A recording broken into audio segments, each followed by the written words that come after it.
बात कनाडा की। कनाडा से बिगड़े हालात को लेकर विदेश मंत्री जयशंकर ने आज प्रधानमंत्री नरेंद्र मोदी से मुलाकात की। विदेश मंत्रालय ने कनाडा में रह रहे भारतीय नागरिकों को एडवाइजरी जारी की है कि वो उन इलाकों में बिल्कुल भी ना जाएं जहां भारत विरोधी गतिविधियों को अंजाम दिया जाता है।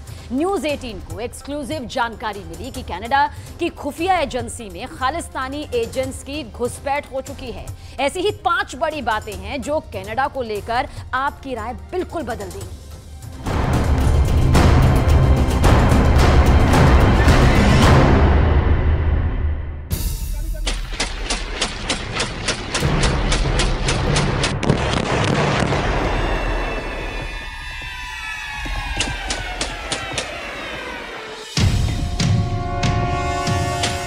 सबसे पहले इस वीडियो को देखिए।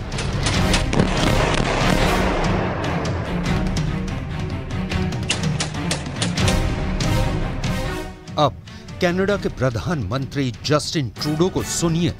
Over the past number of weeks, Canadian security agencies have been actively pursuing credible allegations of a potential link between agents of the government of India and the killing of a Canadian citizen, Hardeep Singh Nijjar.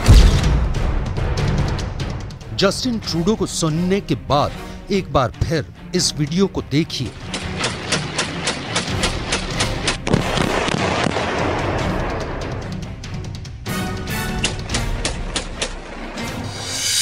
पहचाना आपने? AK-47 से ताबड़तोड़ firing करता ये खालिस्तानी आतंकी हरदीप सिंह निज्जर है।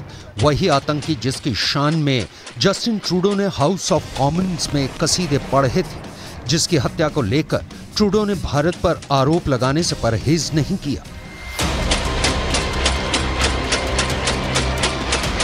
AK-47 के साथ अपनी दहशतगर्दी का ट्रेलर दिखाते हरदीप सिंह निज्जर का यह वीडियो 6 साल पुराना है।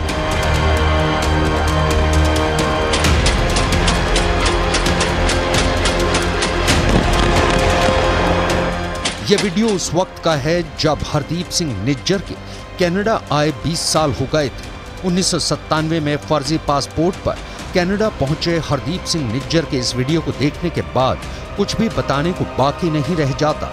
कनाडा की धरती पर निज्जर कैसे अपने खौफनाक प्लान को अंजाम तक पहुंचाने में लगा था, यह वीडियो इसका इकबाल बयां है।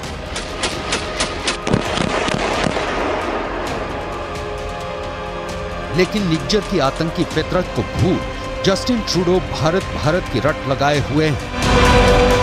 As I've said, India and the government of India needs to take this matter with the utmost seriousness. We are doing that. We are not looking to provoke or escalate. We are simply laying out the facts as we understand them, and we want to work with the government of India to lay everything clear and to ensure that there is proper proof. Hardeep Singh Nijjar का दामन खून से रंगा हुआ है। निज्जर ने जिन लोगों की हत्या की थी उसका कच्चा चिट्ठा भी सामने आ चुका है। मसलन 2014 में स्वयं भू बाबा भनियारा की हत्या, 2020 में हरदीप सिंह निज्जर ने एक और गैंगस्टर अर्श दल्ला से हाथ मिलाया, 2021 में डेरा सच्चा सौदा के अनुयायी मनोहर लाल की हत्या में निज्जर का नाम जुड़ा, 2023 में हरदीप सिंह निज्जर अलगाववादी रिपुदमन सिंह मलिक की हत्या में भी शामिल रहा था। हरदीप सिंह निज्जर भारत के टॉप 40 आतंकियों में शामिल था।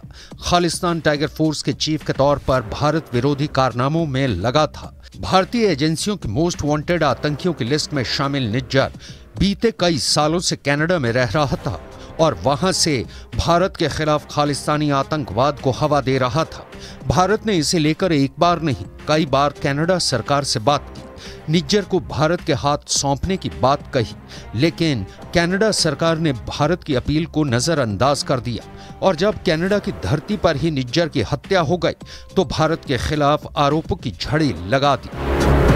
Over the past number of weeks, Canadian security agencies have been actively pursuing credible allegations of a potential link between agents of the government of India and the killing of a Canadian citizen, Hardeep Singh Nijjar. Canada के PM Justin Trudeau और उनके विदेश मंत्री ने हरदीप सिंह निज्जर को Canada का नागरिक बताया है, लेकिन सच इससे कोसों दूर है। खुफिया रिपोर्टों में कहा गया कि निज्जर 1997 में फर्जी पासपोर्ट पर कनाडा पहुंचा था। खुफिया रिपोर्ट ये भी बताती है कि फेक पासपोर्ट की वजह से हरदीप निज्जर की कनाडा की नागरिकता पाने की अर्जी 2 बार खारिज कर दी गई थी। बड़ा सवाल है, जस्टिन ट्रूडो ने इसको हाउस ऑफ कॉमन्स में क्यों नहीं बताया? हरदीप सिंह निज्जर भारत विरोधी उस खालिस्तान टाइगर फोर्स का चीफ था जिसका नाम भारत में हो रहे किसान आंदोलन में हुई हिंसा से जुड़ा। दावा किया जाता है कि किसान आंदोलन में हिंसा फैलाने के टूल किट को कनाडा की धरती पर ही तैयार किया गया था। 26 जनवरी 2021 को किसानों का आंदोलन पूरी तरह से हिंसक हो गया था। आंदोलनकारियों ने दिल्ली की सड़कों पर जिस तरह उपद्रव किया और किसानों के एक समूह लाल किले के अंदर घुसकर जो उत्पात मचाया, दावा किया जाता है कि इसका ब्लूप्रिंट भी कनाडा में रह रहे खालिस्तानियों ने तैयार किया था।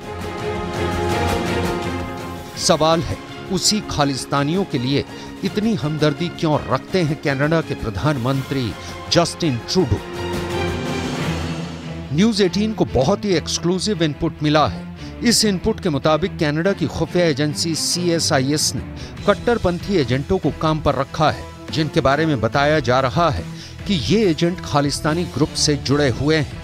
इन खालिस्तानी एजेंटों से मिले इनपुट के आधार पर ही CSIS अपनी खुफिया रिपोर्ट तैयार करती है और उसे अपने पीएम जस्टिन ट्रूडो को देती है। यानी कनाडा के खुफिया तंत्र पर खालिस्तानियों का दबदबा है और कनाडा की खुफिया एजेंसी CSIS ही अपने प्रधानमंत्री जस्टिन ट्रूडो को गलत जानकारी दे रही है।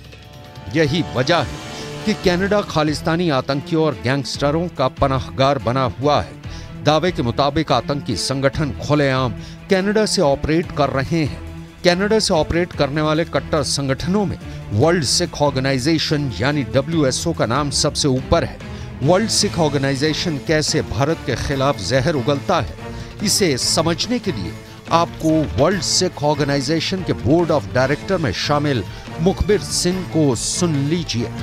Prime Minister Justin Trudeau's announcement yesterday that agents of the government of India are suspected to have been involved in the assassination of Hardeep Singh Nijjar may have shocked many Canadians, but it was not a surprise to the Sikh community. For decades, India has targeted Sikhs in Canada with espionage, disinformation, and now murder. सुना आपने कैसे कैसे भारत विरोधी Khalistani Canada की धरती पर फल फूल रहे हैं। ये ऐसे संगठन हैं जिससे जुड़े लोग खुलेआम भारत में हत्याओं की धमकी दे रहे हैं, अलगाववाद को तो बढ़ावा दे ही रहे हैं और टारगेट किलिंग भी कर रहे हैं। इनमें world Sikh organisation, Khalistan tiger force, Khalistan liberation force, Khalistan Zindabad force, Sikh for justice, Babbar Khalsa international जैसे खालिस्तानी संगठन शामिल हैं। खुफिया एजेंसियों का दावा है कि इन खालिस्तानी संगठनों की सांठगांठ पाकिस्तान के साथ भी है। खबर मिली है कि पाकिस्तान फिर से खालिस्तानी आतंकियों को भड़काने में जुटा है। इस प्लान को अंजाम पर पहुंचाने के लिए ISI लाहौर में एक बड़ी खुफिया मीटिंग भी कर चुकी है। वो मीटिंग पाकिस्तान में लाहौर में हुई थी, जिसमें ISI के बड़े अधिकारियों ने खालिस्तानी आतंकियों के साथ बैठक भी की थी। सूत्रों के मुताबिक ये बैठक इसी साल अप्रैल महीने में हुई थी, जहां माहौल बिगाड़ने के लिए खालिस्तान आतंकवाद को दोबारा जिंदा करने का प्लान बनाया गया। सूत्रों के मुताबिक अप्रैल महीने में हुई इस बैठक में खालिस्तान के टॉप कमांडर मौजूद थे, जिनमें बब्बर खालसा प्रमुख वाधवा सिंह, खालिस्तान जिंदाबाद फोर्स का प्रमुख रंजीत सिंह नीटा, मनजीत सिंह, रतनदीप सिंह और बलवीर सिंह शामिल थे। वहीं खुफिया एजेंसियों को मिली जानकारी के मुताबिक खालिस्तानी आतंकियों को सख्त निर्देश दिए गए हैं कि वो विदेशों में रह रहे गैंगस्टरों पर अपनी पकड़ मजबूत करें, ताकि भारत में डर और खौफ का माहौल बनाया जा सके। न्यूज 18 मेगा एक्सक्लूसिव जानकारी मिली है कि कनाडा में ISI बड़े पैमाने पर फंडिंग कर रही है। ISI से कनाडा में के ग्रुप को फंडिंग किया जा रहा है, जिसका इस्तेमाल के ग्रुप के लोग भारत विरोधी प्रचार में कर रहे हैं। मिली जानकारी के मुताबिक के ग्रुप के प्रचार के लिए कनाडा में पढ़ने आए विदेशी छात्रों को जरिया बनाया जा रहा है। कनाडा में भारतीय मूल के 24 लाख लोग हैं। इनमें से करीब 8 लाख लोग सिख समुदाय से हैं, जिनमें से ज्यादातर लोग कनाडा के greater Toronto, Vancouver, Edmonton, British Columbia और कैलगरी में रहते हैं। कनाडा की राजनीति में खालिस्तानी समर्थकों के मुद्दों को काफी तरजीह दी जाती है। वोट बैंक के लिए सरकार खालिस्तान समर्थकों के खिलाफ किसी भी एक्शन से बचती है। यही वजह है कि अपनी सियासी भविष्य को संभालने के लिए ट्रूडो सरकार इस मुद्दे पर चुप्पी साध लेती है और कनाडा में खालिस्तानी ग्रुप की जड़ें और जमती जा रही हैं।